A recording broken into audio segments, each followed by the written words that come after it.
안녕하세요. 성경 읽는 시간입니다. 네, 오늘 어제에 이어서 역대하 4장부터 6장의 말씀을 볼 텐데요. 이제 성전 건축이 쭉 시작이 됐어요. 네, 그러면서 재미가 없어졌어요. 네.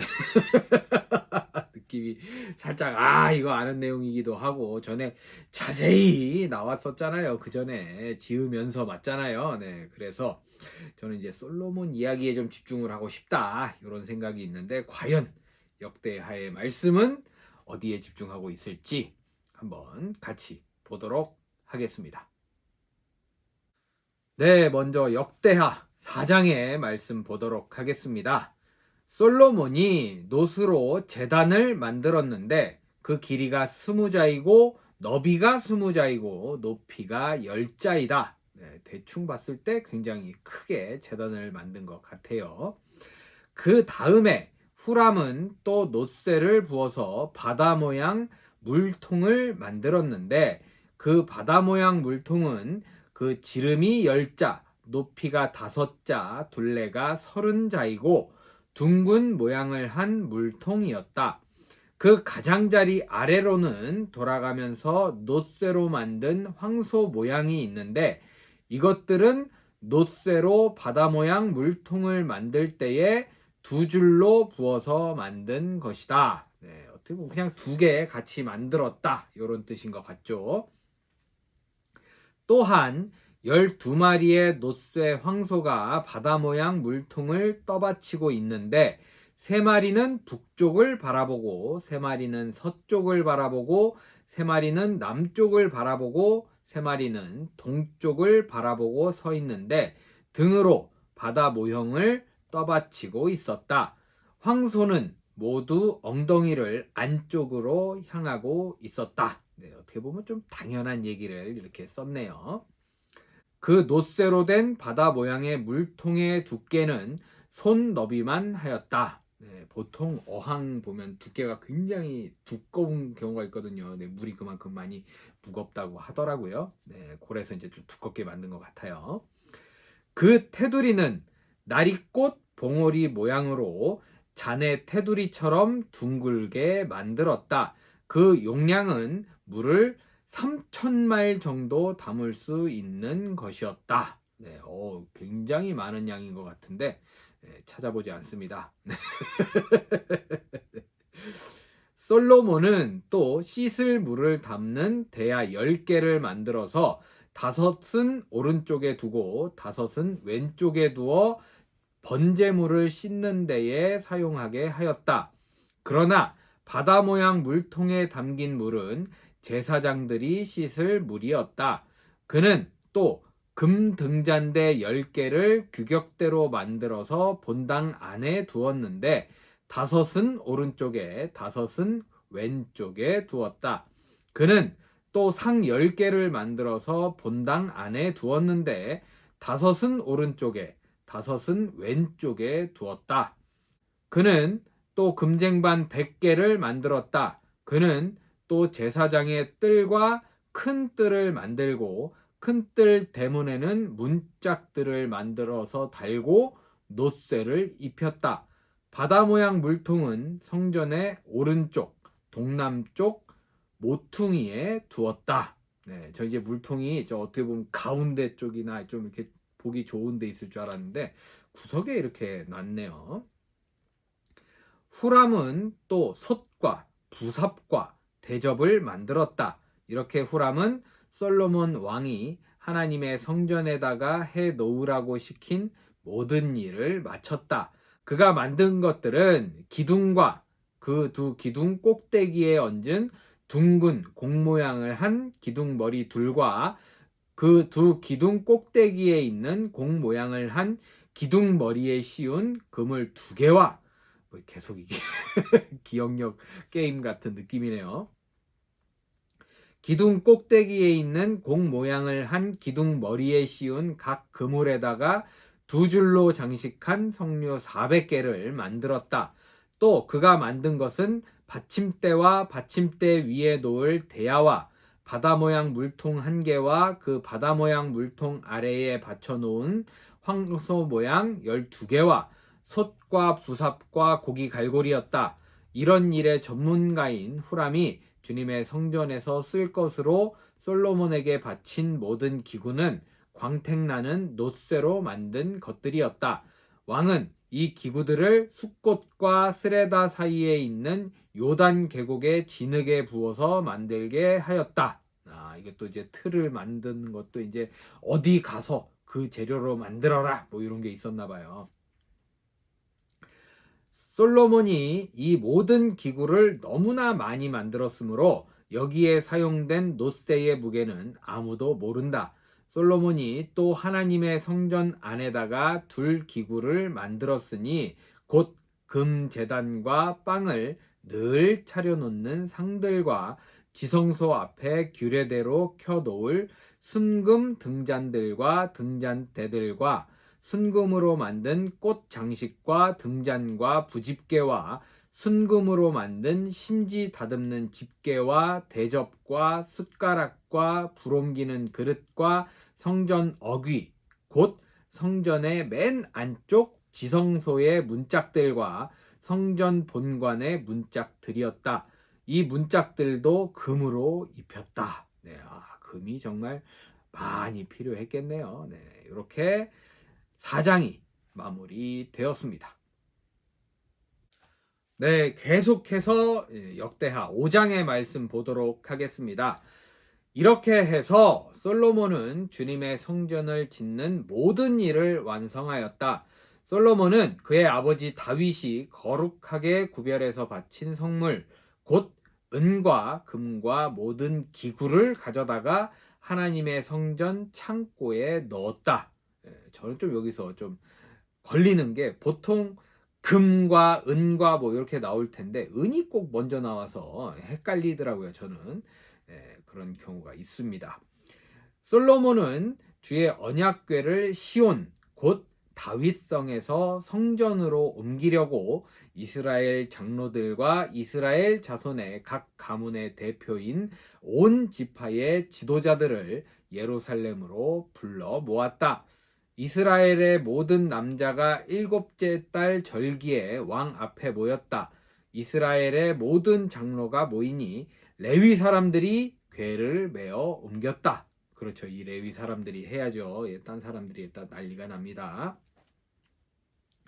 궤와 회막과 장막 안에 있는 거룩한 기구를 모두 옮겨왔는데 제사장들과 레위 사람들이 그것을 날랐다. 솔로몬 왕과 왕 앞에 모인 온 이스라엘 회중이 궤 앞에서 양과 소를 셀 수도 없고 기록할 수도 없을 만큼 많이 잡아서 제물로 바쳤다. 제사장들은 주님의 언약궤를 제자리 곧 성전 내실 지성소 안 그룹들의 날개 아래에 가져다가 놓았다. 그룹들은 궤가 놓인 자리 위에 날개를 펼쳐서 궤와 채의 위를 덮었다. 궤에서 삐죽 나온 2개의 채는 길어서 그 끝이 지성소의 정면에 있는 성소에서도 보였다. 그러나 성소 밖에서는 보이지 않았다.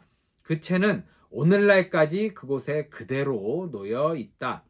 궤 속에는 호렙에서 모세가 넣어둔 2판 말고는 아무것도 없었다. 이 2판은 이스라엘 자손이 이집트에서 나온 다음에 주님께서 호렙에서 그들과 언약을 세우실 때에 모세가 거기에 넣은 것이다. 네, 요거 10계명이라고 저는 기억을 하고 있는데 맞을 거예요.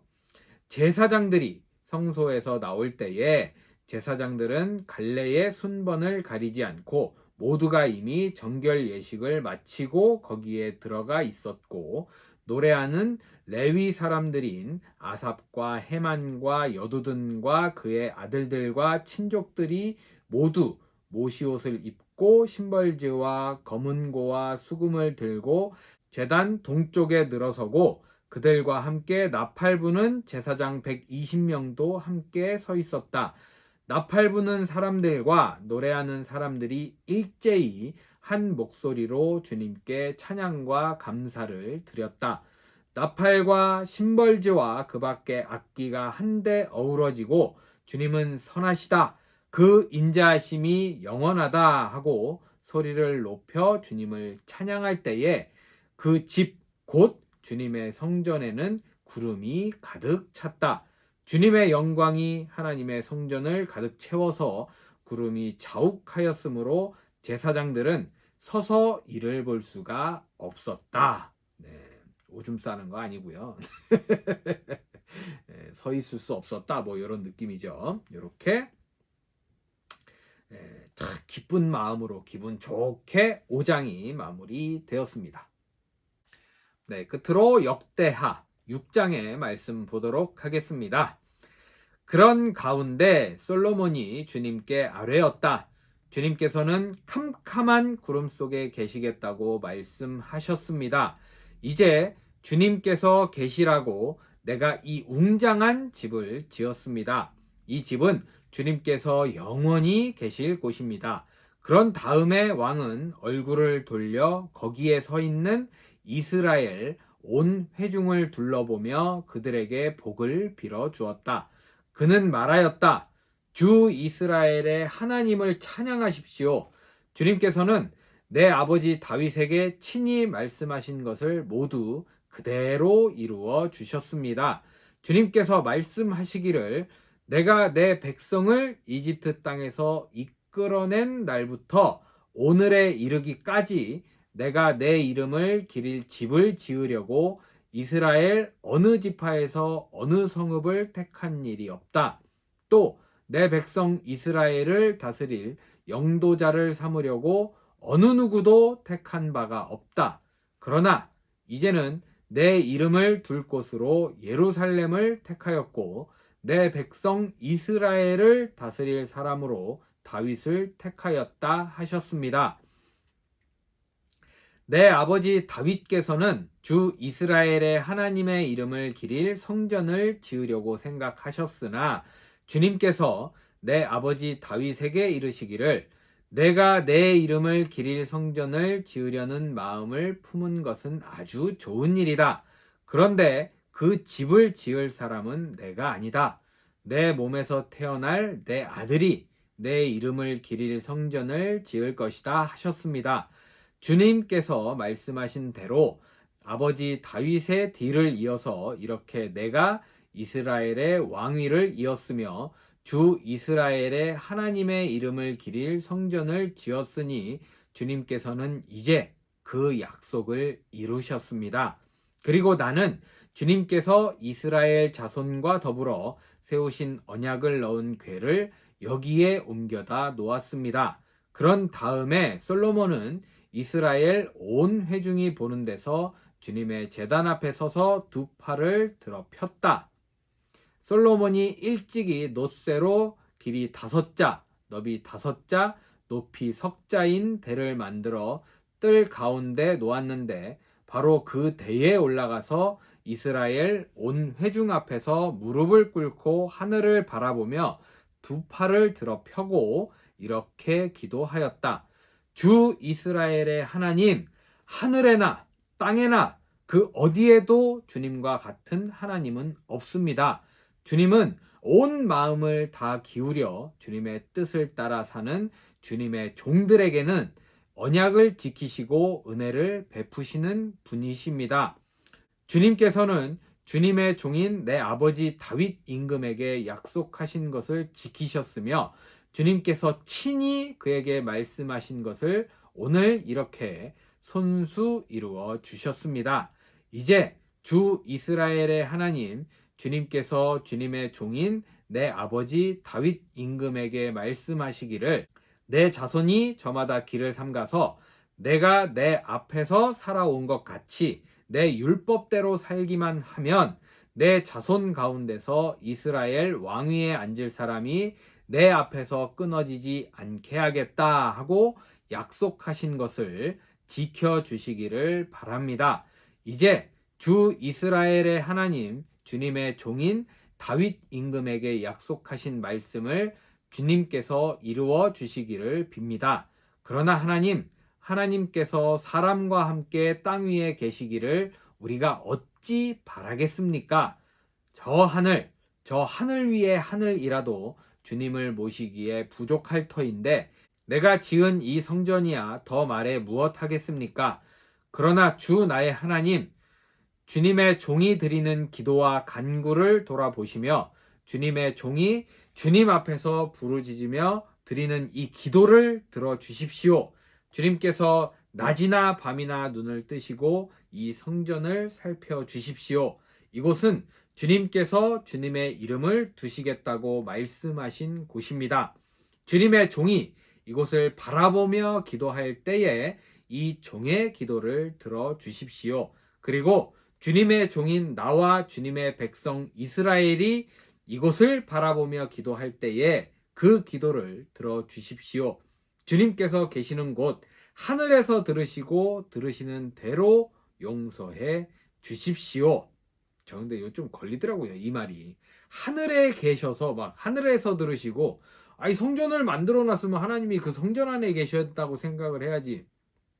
이렇게 그냥 멀리 보내놓으니까 마음이 딴 데로 가고 이상한 헛짓을 하는 거 아닙니까? 라는 생각이 들더라고요. 네, 어쨌든 요게 좀 저는 거슬렸어요. 자꾸 하늘에서 보시고 하늘에서 들으시고라고 하는데 좀 이렇게 나와 함께 계시고 이렇게 했으면 얼마나 좋았을까라는 생각 잠깐 합니다. 사람이 이웃에게 죄를 짓고 맹세를 하게 되어 그가 이 성전 안에 있는 주님의 제단 앞에 나와서 맹세를 하거든 주님께서는 하늘에서 들으시고 요게 싫다고요. 주님의 종들을 심판하시되 악행을 저지른 사람은 죄가 있다고 판결하셔서 벌을 주시고 옳은 일을 한 사람은 죄가 없다고 판결하셔서 그의 의로움을 밝혀 주십시오.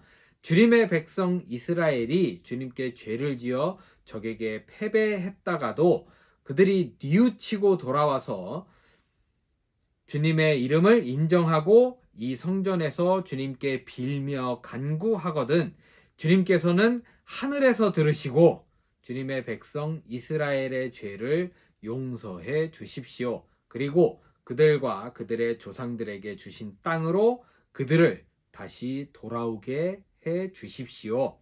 또 그들이 주님께 죄를 지어서 그 벌로 주님께서 하늘을 닫고 비를 내려주시지 않을 때에라도 그들이 이곳을 바라보며 기도하고 주님의 이름을 인정하고 그 죄에서 돌이키거든 주님께서 하늘에서 들으시고 주님의 종들과 주님의 백성 이스라엘의 죄를 용서해 주시고 그들이 살아갈 올바른 길을 그들에게 가르쳐 주시며 주님의 백성에게 유산으로 주신 주님의 땅에 비를 다시 내려 주십시오.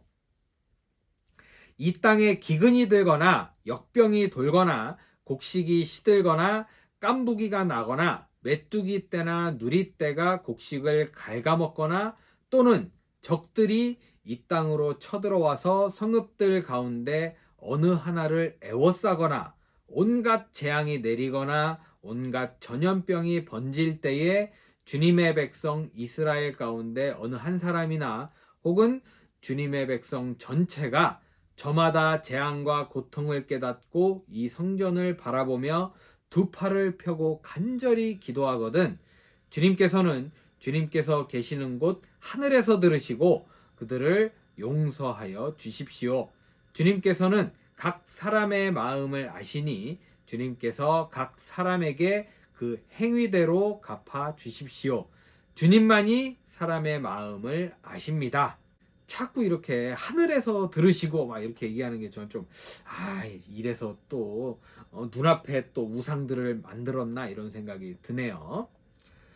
그렇게 하시면 그들은 주님께서 우리 조상에게 주신 이 땅 위에서 사는 동안 언제나 주님을 경외하며 주님의 길을 따라 살 것입니다. 그리고 또 주님의 백성 이스라엘에 속하지 아니한 이방인이라도 주님의 크신 이름과 강한 손과 편팔로 하신 일을 듣고 먼 곳에서 이리로 와서 이 성전을 바라보며 기도하거든 주님께서는 주님께서 계시는 곳 하늘에서 들으시고 참 자꾸 이게 나오네요.